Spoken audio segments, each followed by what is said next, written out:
1975 की एक फिल्म आज भी पैसा कमा रही है। 50 साल पुरानी मूवी, फिर भी लोग टिकट्स खरीद कर थिएटर में देखने जाते हैं और प्रोड्यूसर को हर बार नया रेवेन्यू मिलता रहता है। उस फिल्म का नाम है शोले। सवाल यह है कि शोले आज भी पैसा कैसे कमा रही है। आज हम जानेंगे कि शोले का रियल बजट क्या था, शूटिंग के टाइम क्या क्या अनएक्सपेक्टेड प्रॉब्लम हुई थी और कैसे एक फिल्म जो शुरुआत में एवरेज चल रही थी वो बाद में बॉलीवुड की सबसे बड़ी ब्लॉकबस्टर बन गई। और सबसे इंटरेस्टिंग बात यह है कैसे एक पुरानी फिल्म री रिलीज से आज भी पैसा कमा रही है। लेकिन इस कहानी को समझने के लिए हमें थोड़ा सा पीछे जाना पड़ेगा 1970 के बॉलीवुड में। उस समय बॉलीवुड का ट्रेंड काफी अलग था। ज्यादातर रोमांटिक फिल्म्स, फैमिली ड्रामा और इमोशनल स्टोरीज बनती थी। एक्शन फिल्म्स बहुत ही कम बनती थी। लेकिन उसी समय दो राइटर्स एक अलग तरह की कहानी सोच रहे थे, सलीम खान जी और जावेद अख्तर जी। इन दोनों ने नोटिस किया कि हॉलीवुड में वेस्टर्न फिल्म बहुत पॉपुलर है, घोड़े, डकैती और लॉलेस विलेज वाली स्टोरीज। तब उन्होंने सोचा कि क्यों ना एक ऐसी फिल्म बनाई जाए जिसमें इंडियन सेटिंग हो, लेकिन फील एक वेस्टर्न एक्शन फिल्म जैसा हो, जहां एक खतरनाक डकैत हो और उसके खिलाफ खड़े हों दो छोटे मोटे क्रिमिनल्स। यहीं से शुरू हुआ एक आइडिया जिससे लिखी गई स्क्रिप्ट, जिसका नाम था शोले। लेकिन स्क्रिप्ट लिखना आसान था, फिल्म बनाना नहीं, क्योंकि प्रोड्यूसर को यह आइडिया रिस्की लगा। 3 घंटे से ज्यादा फिल्म, एक्शन हैवी स्टोरी और रूरल बैकग्राउंड, उस समय के हिसाब से यह बहुत बड़ा एक्सपेरिमेंट था। लेकिन डायरेक्टर रमेश सिप्पी जी को यह कॉन्सेप्ट बहुत पसंद आया और उन्होंने डिसाइड किया कि यह फिल्म जरूर बनेगी। अब शुरू हुई कास्टिंग। यहाँ भी कई इंटरेस्टिंग ट्विस्ट हुए। ठाकुर का रोल पहले दिलीप कुमार जी को ऑफर हुआ था, लेकिन उन्होंने यह रोल करने से मना कर दिया। फिर यह रोल मिला संजीव कुमार जी को और बाद में वही कैरेक्टर फिल्म का सबसे पावरफुल रोल बन गया। अब बात आती है बॉलीवुड की सबसे फेमस विलेन की, गब्बर सिंह की। आज ये कैरेक्टर लीजेंडरी है, लेकिन शुरुआत में यह रोल किसी और को मिलने वाला था। यह रोल ऑफर हुआ था डैनी जी को, लेकिन शेड्यूल प्रॉब्लम की वजह से वो फिल्म नहीं कर पाए और फिर यह रोल मिला रिलेटेबल अननोन एक्टर को, अमजद खान जी को। उस समय किसी को अंदाजा नहीं था कि यह कैरेक्टर बॉलीवुड का सबसे आइकॉनिक विलेन बन जाएगा। अब बात करते हैं जय और वीरू की। दो दोस्त, दो क्रिमिनल्स जिन्हें ठाकुर हायर करता है गब्बर को पकड़ने के लिए। इस रोल के लिए कास्ट हुए अमिताभ बच्चन जी और धर्मेंद्र जी।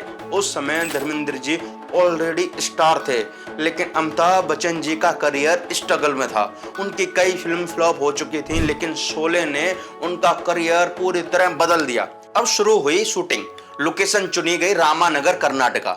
यहाँ एक पूरा फिक्शनल विलेज बनाया गया, रामनगर, और फिल्म की शूटिंग लगभग 2 साल तक चली, जो उस समय के हिसाब से बहुत लंबा शेड्यूल था।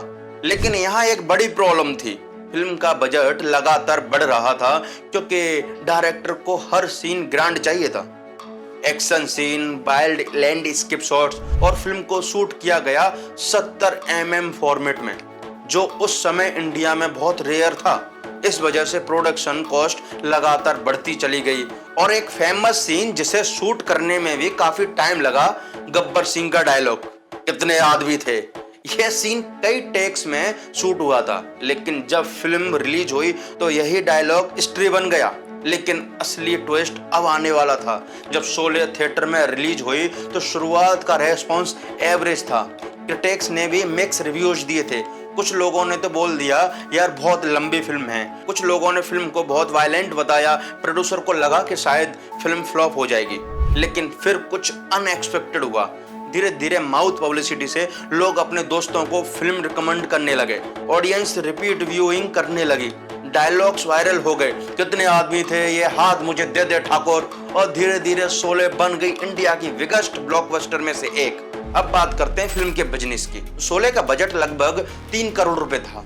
1975 के टाइम यह बहुत बड़ा बजट था, लेकिन बॉक्स ऑफिस पर फिल्म ने इंडिया में लगभग 35 करोड़ रुपए कमा लिए थे, जो उस समय के हिसाब से बहुत बड़ी सक्सेस थी।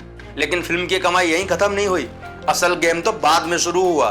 फिल्म ने अर्न किया टीवी सैटेलाइट राइट से, होम वीडियो सेल से, स्ट्रीमिंग डील से, स्पेशल स्क्रीनिंग से, लेकिन सबसे इंटरेस्टिंग रेवेन्यू सोर्स था री रिलीज।